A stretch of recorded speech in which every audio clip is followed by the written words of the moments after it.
I'm here to assist you with all your test equipment needs, from multimeters and test weights to patient simulators and x-ray analyzers. If you need guidance or you have any questions, please don't hesitate to write me at jbarber@bcgroupinternational.com. Hey everyone, welcome back to Better Biomed. Guys, today we're going to be checking out some 240 volt because, again, as these homes get older, we just find out that we got more and more electrical problems, and I figured this is going to be the perfect opportunity to teach you guys about how to diagnose 240 volt systems, which you're going to find everywhere, especially in hospitals, etc. So today's example, we're going to use an air conditioner. So air conditioner run on 240 volt, and it uses a low voltage trigger, which this guy right here, I can hear it telling the relay to click on. So I know, even though all the insulation's just completely gone, it's really shoddy, I know that's going to get changed out. I know a lot of these lines right here, they need to be re-insulated. None of that is the problem. The problem is someplace in here, I am not getting a compressor and I'm not getting a main fan. It requires 240 volts, and if I can hear the relay clicking, that means I've got something. So we're going to go ahead, we're going to open up this air conditioner, we're going to take a look and see what we can find. So, this guy right here, I'm going to start right out. I'm going to pull these fasteners off. I got one here, I got one over here on the back side. Now, mind you, underneath this panel, we are going to have exposed conductors. There we go. So, automatically, a lot of people are probably saying that it's probably related to the capacitor right over here, right? And I would normally agree with you. So right here is the main contactor. It is triggered by that wire that activates it, and then it sends 240 volt from the bottom to the top, and we are good to go. Over here is the start-stop capacitor. You see, it is not in the best condition, and there are ways of testing that as well. But let's start with the beginning. Let's see what we got. Okay, so in order to test 240 volt, we're going to put our multimeter on AC. And then we have two legs coming in. We have L1 and L2. That's these two wires down here in the bottom, and then we have ground. So first thing we do, we measure across L1 and L2. And look at that. That's a problem, right? We have 120 volts. That's not good. So now, the next step. Both of these are technically referenced to ground, so we should be able to connect one lead to ground and then go to each side and get 120 volts, like you see there. So we have 124 volts on that leg. Okay.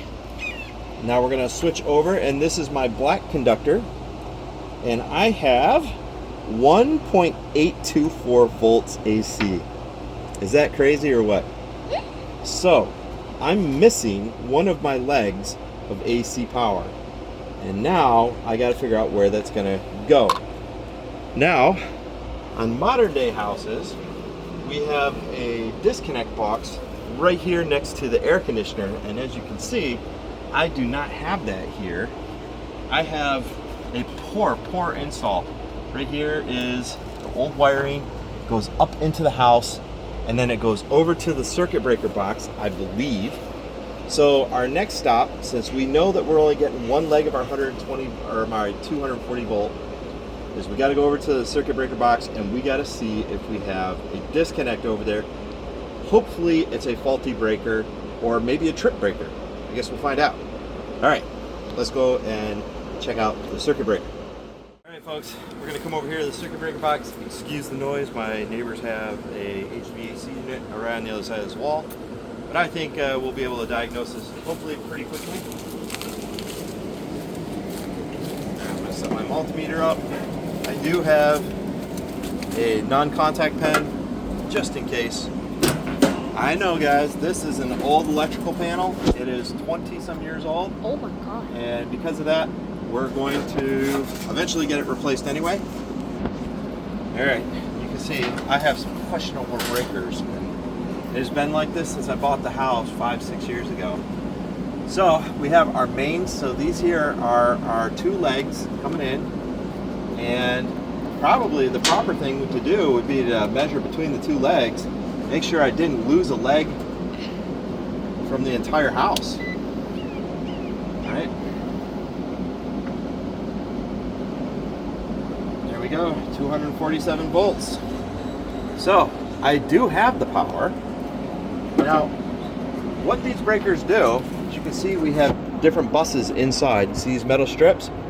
And these metal strips are like a comb. Some come from one side, some come from the other side. And we have some of these breakers that are pinned together, like here, here, here, here. And I think I have another one down here. Anyway, I got 1, 2, 3, 4, 5. And those are all the 240 volts. So what they do is they borrow some from this leg and they borrow some from that leg. So 125 and 125, that's how we get the 240 volt.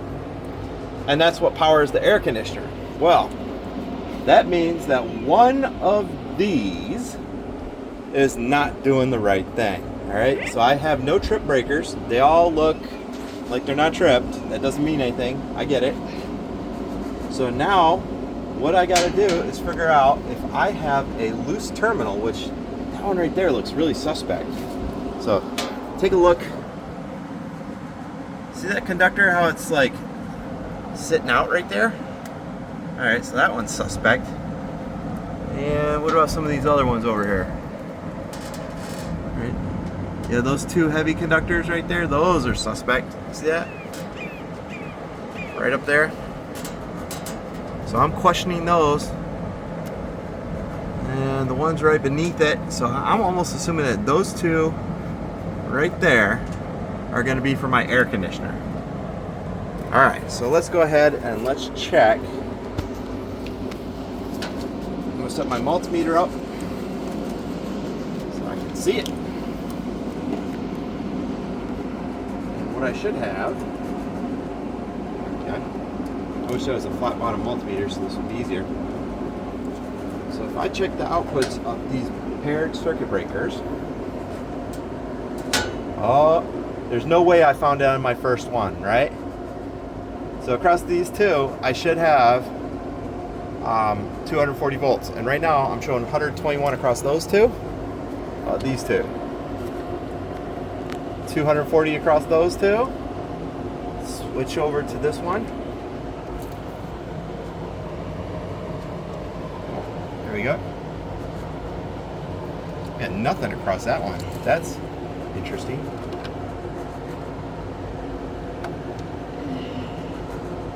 I don't know why that is. Okay, so I'm showing nothing across that one. That just means there's no difference of potential. If we have an open circuit breaker on the inside, that would give us that. Okay, 246. So this one right here is suspect, and then this one right here is suspect. So that's our 2 that we're going to check out. This one here, I got 120. Okay, I might have a problem with multiple breakers. So that's what we're going to do next. We're going to pull those breakers, we're going to check them out, and see what we got. All right, guys. All right, everyone, welcome back to Better Biomed. Holy cow, guys, I think I found some pretty interesting stuff. Folks, your circuit breaker panel, also through the heating and cooling phases, also needs to be PM'd. And that means you have to go through and every once in a while torque down some of the lugs. As I found out here, my old circuit breaker is probably not bad. I can see inside the terminal, there's a little bit of arcy spark going on. However, I got something more interesting that I found.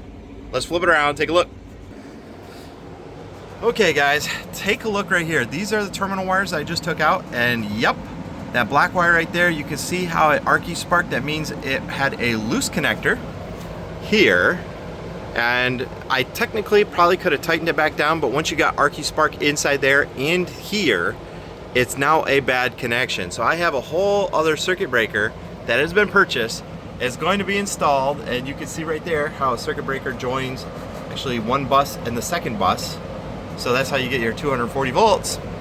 And that means if it happens to one, it happens to more. That means now I have to go through and check the torque on all these other ones to make sure that they're torqued down as well, because this high amperage is what caused that to be more apparent, because it's going to find the weakest link. And in this case, because one of the terminals was not down tight. You can see I currently have my circuit breaker in the off position, so it has already been checked. It is safe, so I can go through and I can torque these down. Now that I have power off anyway, let's go ahead and do it, and let's get this air conditioning system back up and running. Geez, this Texas, y'all, it's gonna get warm. One last update, folks. Circuit breaker was changed out. This is the old one. It does have some sort of discoloration. You can see the brown color down there. And here we have a running air conditioner. How cool is that? That's it, folks. Lost one of my legs of 240 volt. Faulty. Technically not even a faulty unit, just poorly PM'd on my part. And that's the terminals. They have to be torqued down every once in a while to make sure that they have a secure connection. Electricity, if it finds a weakness or a weak spot, it will arcy spark in that point, and then it increases resistance and it melts the copper conductor, which is what you've seen, which makes it exponentially worse. It melts the copper, and what was a semi-tight connection now becomes a loose connection until it eventually has no connection.